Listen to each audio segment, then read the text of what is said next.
करेंगे, आप इक्वेशन μ1 में और μ2 में पुट कर दें। ठीक है, आपके पास एक रिलेशन बनेगा, now values of μ1 and μ2 are.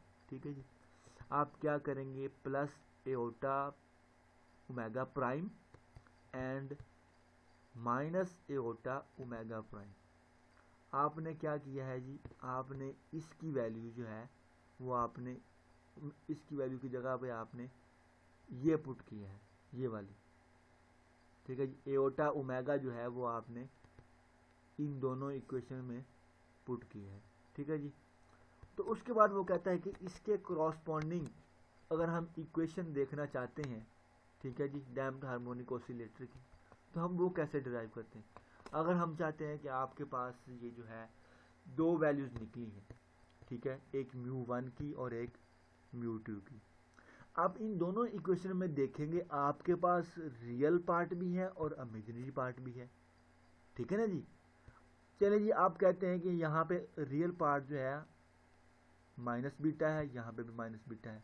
तो रियल पार्ट में आपको पता है कि हम जो रियल पार्ट जो है वो हमेशा एक्स एक्सिस के अलॉन्ग होता है और जो इमेजिनरी पार्ट है वो हमेशा वाई एक्सिस के अलॉन्ग होता है।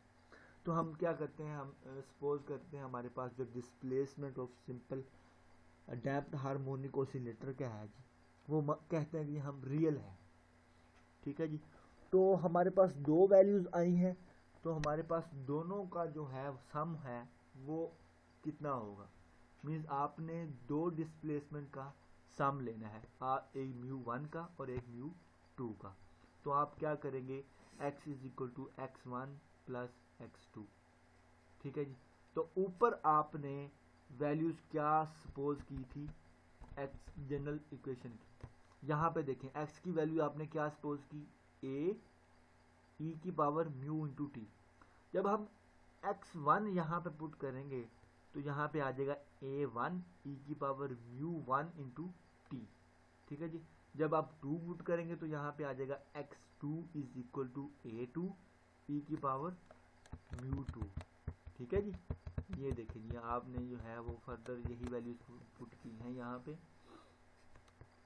ये देखिए जी, x1 की जगह पे आपने क्या पुट किया है, a1 e की power μ1 into T plus a2 e की पावर μ2 इंटू टी। फर्दर आपने क्या किया है, μ1 एंड μ2 की वैल्यू पुट की है इस इक्वेशन में।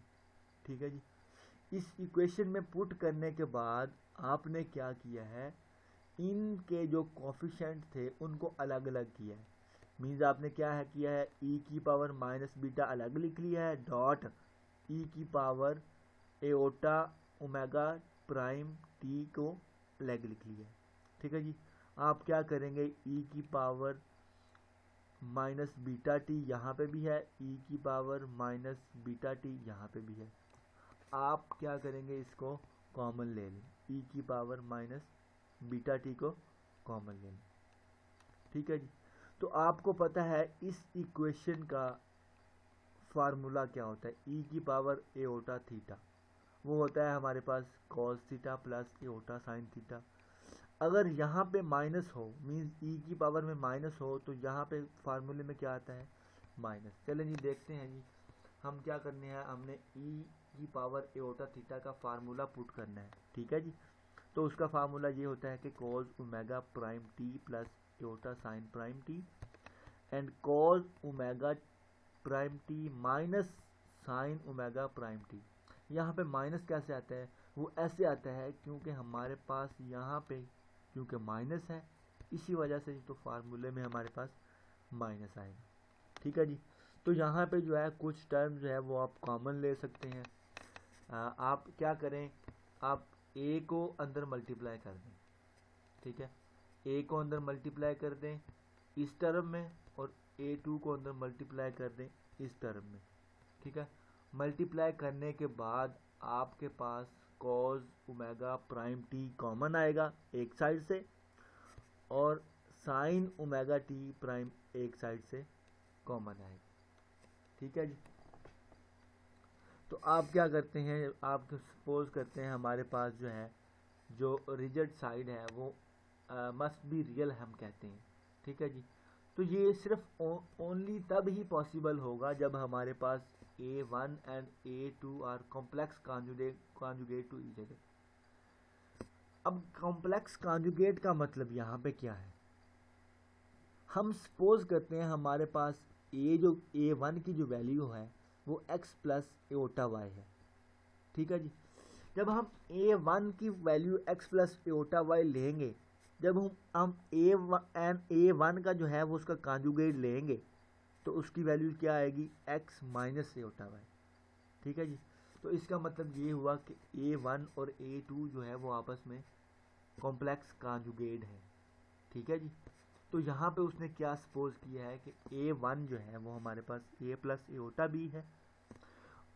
अगर हम इसका कॉन्जुगेट लें, इसके ऊपर बार आएगा, इसके ऊपर होल के ऊपर बार आएगा। जब इसके ऊपर बार आएगा तो ये अपना माइनस जो है साइन जो है वो चेंज कर देगा, ठीक है जी। तो A2 की हमारे पास वैल्यू क्या आएगी, A माइनस एओटा b। तो चलें जी, अब आपको क्या चाहिए इस इक्वेशन में, A1 प्लस A2 चाहिए। तो आप क्या करेंगे, इन दोनों इक्वेशन को पहले ऐड करेंगे, ये ऐड कर लिया हमने जी, ठीक है। जब इन दोनों इक्वेशन को ऐड किया तो A1 प्लस A2 की वैल्यू हमारे पास क्या आएगी, 2A। जब इन दोनों को हमने सब्ट्रैक्ट किया, यहाँ पे हमें क्या चाहिए, सब्ट्रैक्शन चाहिए। जब हम सब्ट्रैक्ट करेंगे मीन्स सब्ट्रैक्ट करेंगे, माइनस करेंगे, तो हमारे पास A1 माइनस A2 की वैल्यू क्या आ जाएगी, 2 एओटा b। तो फर्दर आप क्या करेंगे, यहाँ पे A1 प्लस A2 की वैल्यू पुट करेंगे और यहाँ पे A2 और A1 माइनस A2 की वैल्यू पुट करेंगे। चलिए जी देखते हैं, ये x इज इक्वल टू ई की power beta T 2A means A1 plus A2 की जगह पे हमने क्या पुट किया, ये वाली वैल्यू पुट की 2A, और यहाँ पे हम क्या पुट करेंगे, 2 एओटा बीटा, ठीक है। जब ये अंदर मल्टीप्लाई होगा, एओटा से मल्टीप्लाई होगा तो ये क्या बन जाएगा, एओटा स्क्वायर। तो एओटा स्क्वायर की वैल्यू क्या होगी, -1, ठीक है जी। इस इक्वेशन को हमने एक नाम दे लेना, ये हमारे पास एक इक्वेशन है। नेक्स्ट जो है वो हम क्या कहते हैं, ये सपोज करते हैं हमारे पास जो 2A है, ठीक है जी। 2A की जगह हम क्या करते हैं, XM cos phi, and 2B की जगह हम क्या पुट करते हैं जी, XM sin फाई। ये हमने सपोज करना है 2A की जगह पे पुट करनी है और एक वैल्यू जो है वो 2B की जगह पे पुट करनी है, ठीक है। इन दोनों इक्वेशन को हमने A और B का नाम दिया, ठीक है। प्रीवियसली इक्वेशन में यहाँ पे क्या था, 2A था और यहाँ पे क्या था, 2B था, ठीक है। आपने क्या किया है, 2A और 2B की वैल्यू पुट की है। वैल्यूज पुट करने के बाद आपने देखा है इसमें से कॉमन क्या आ रहा है, ठीक है जी। XM चूँकि कॉमन आ रहा है तो आपके पास ये रह जाएगा cos phi cos omega T minus sine phi sine omega T. तो आप इसको रीअरेंज करके लिख लें, ठीक है। आप क्या करें, cos omega T dot cos phi minus sine omega T sine phi, क्योंकि आप डॉट प्रोडक्ट में जो है वो वैल्यूज इंटरचेंज कर सकते हैं, ठीक है जी। तो ये फार्मूला बनता है जी cos omega T plus phi का। अगर हम इसको दोबारा ओपन करें तो ये आएगा cos omega T cos omega, यहाँ इसका फार्मूला पुट किया यानी कि यहाँ पे, ठीक है जी। अगर हम इसको दोबारा रीओपन करना चाहते हैं तो क्या आएगा, cos omega T omega cos phi minus sine omega T sine phi, ठीक है जी। वही वैल्यूज जो है वो हम जो ऊपर पुटिंग की हुई है वो हम यहाँ पे उसका फार्मूला बना के लिख देते हैं, ठीक है जी। नेक्स्ट स्टेप में वो क्या करता है जी, यहाँ पे बीटा की वैल्यूज लिख देता है। आपने सबसे पहले सपोज किया था equation of damped harmonic oscillator में 2 बीटा जो है हमारे पास किसके इक्वल होता है जी, B/m के। तो यहाँ पे हम B की वैल्यू निकाल सकते हैं। तो B की वैल्यू कितनी आ जाती है जी, B/2m, ठीक है जी। तो वो इसमें वैल्यू इसमें इक्वेशन में पुट कर देते हैं, तो आपके पास ये एक रिलेशन बन जाता है, this is the solution of equation of motion of damped harmonic oscillator and called displacement of damped harmonic oscillator. ठीक है जी, ये सारी कैलकुलेशन जो है वो हमने displacement of damped harmonic oscillation के लिए किया है जी। वेयर आपको पता है एक्स एम जो है वो हमारा एम्पलीट्यूड ऑफ मोशन है विदाउट डैम्प। तो आपका अगला स्टेप क्या होगा, आपने क्या करना है, ये जो दो इक्वेशंस हैं ए एंड बी, इनका आपने सबसे पहले स्क्वायर लेना है फर्स्ट ऑफ ऑल। ठीक है जी, तो फिर बाद में आपने इनको ऐड करना है। ठीक है जी, ये देखें यहाँ पे मैंने स्क्वायर लिया है इन दोनों का, और बाद में यहाँ पे मैंने जो है इनको ऐड किया है। ठीक है जी, जब ऐड करेंगे तो हमारे पास एक्स एम स्क्वायर का कॉमन मीन्स के स्क्वायर आएगा, इनका भी स्क्वायर आएगा। तो ये जो वैल्यू है ये हमारे पास कितनी होती है, 1 होती है। तो ये एक्स एम किसके बराबर आ जाएगा, 4a का स्क्वायर माइनस बी का प्लस बी का स्क्वायर। तो एक्स एम की वैल्यू क्या आएगी, 2 into square root of A square plus B square, ये वैल्यू आ जाती है हमारे पास ये वाली। ठीक है जी, अब इस इक्वेशन को हमने सिंप्लीफाई करना है। आपने कहना है कि the term phi is called phase constant, जैसा कि आपने पहले पढ़ा हा एप्लीकेशन में, सिंपल हार्मोनिक ऑसिलेटर की एप्लीकेशन में हमने पढ़ा कि हमारे पास जो फाई है वो फेज एंगल होता है, फेज कांस्टेंट है। ठीक है जी, तो आप क्या करते हैं, आप वो निकालने के लिए, फाई कैलकुलेट करने के लिए आप क्या करते हैं, इक्वेशन 2 को इक्वेशन 1 से डिवाइड कर देते हैं। ठीक है जी, तो आप इसको ऐसे डिवाइड करते हैं कि आपके पास ये जो tan थीटा आएगा किसके इक्वल आएगी, b ओवर a का। अब जब हम इसकी फाई की वैल्यू, फेज कांस्टेंट की वैल्यू कैलकुलेट करना चाहते हैं तो tan उधर जाके इन्वर्स हो जाएगा, तो यहाँ पे b आ जाए, b ओवर a आ जाएगा। The term omega prime is the angular frequency of damped harmonic oscillator।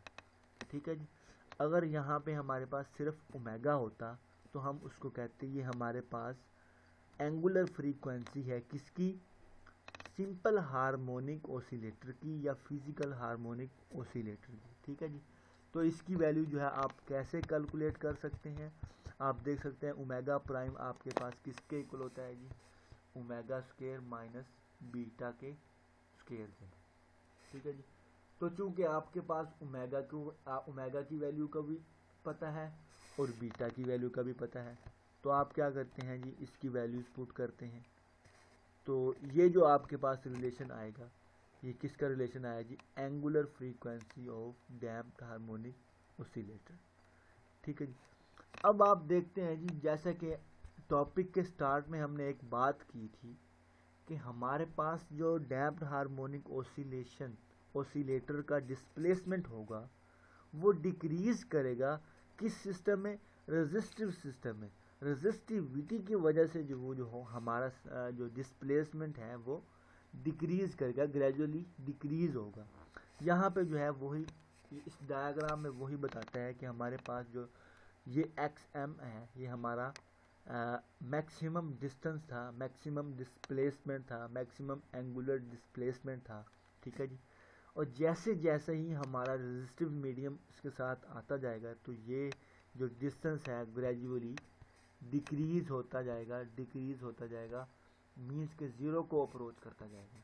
ठीक है जी, तो आप क्या रिलेशन लिख सकते हैं डिस्प्लेसमेंट का, the displacement of damped harmonic oscillator is this and graphically behavior of displacement of damped harmonic oscillation can be shown in the figure।